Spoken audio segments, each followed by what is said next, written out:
On today's episode of WPLRC World, I'm on to talk about these. This is part 2 of the comparison. So I have ran both of these today. I didn't record it because I'd had a small issue with this the first time I ran it, but it seemed to go away. So basically what I noticed between the two is that the standard C84 is more bouncy. It was more bouncy. But I mean, other than that, it wasn't too bad. I kind of expected this turning radius to not be as good with these axles.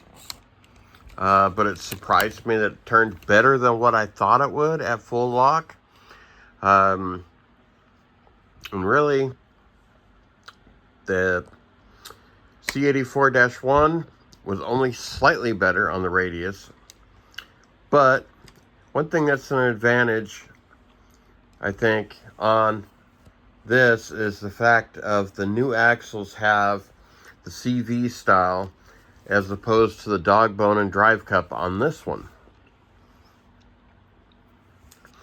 Another thing I noticed is this is, with the being at leaf spring, was quite a bit more bouncy, and it seemed to flip over a little bit easier, especially when in off-camber stuff. This, I think, would benefit greatly from some oil-filled shocks. Would probably make this thing just awesome.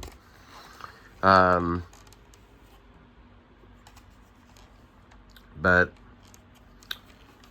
this thing did pretty good.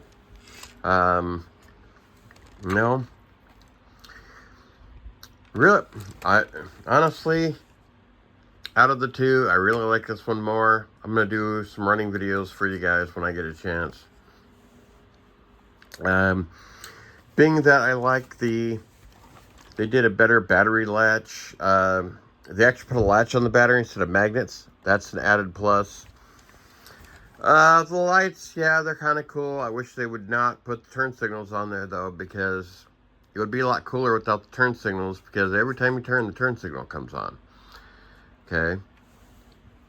Now, if you were coming to a dead stop and turn the wheels, then yeah, I could understand that. But just running around, no, don't need the turn signals. Headlights would be good. Maybe running lights on the front instead. And then you got your brake lights and whatnot in the back. It's pretty cool. Tires are the same. Traction was the same. This just seemed to bounce less. The compliance of the suspension seemed a little bit better to me.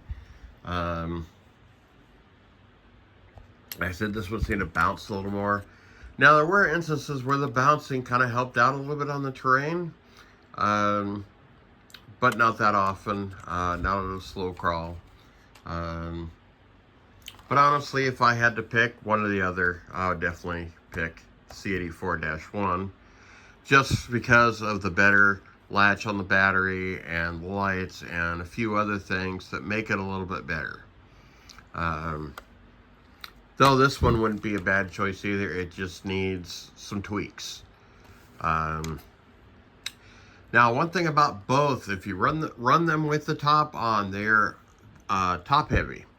I've noticed that about the top when I first got this one, is that they were top heavy. That is why this one has no doors, no top, with a different roll bar.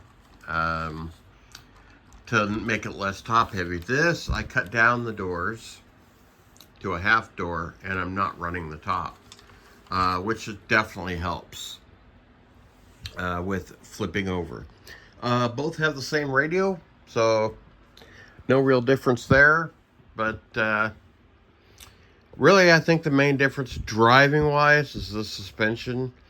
In fact, like I said, I'm really surprised actually with both of these about how well they turn. Especially this not having the CVs in it, to be kind of the old style WPL axle. And I was surprised with how well it turned, which makes me definitely like these. The fact that they turn so sharp, it makes them great. God, that would rip. Next, I'll have to do it against one of my Project X. I have to do this one against my Project X and see what happens. Anyways, those are my thoughts. I will do a comparison run video as soon as I get a chance. Anyways, stay tuned.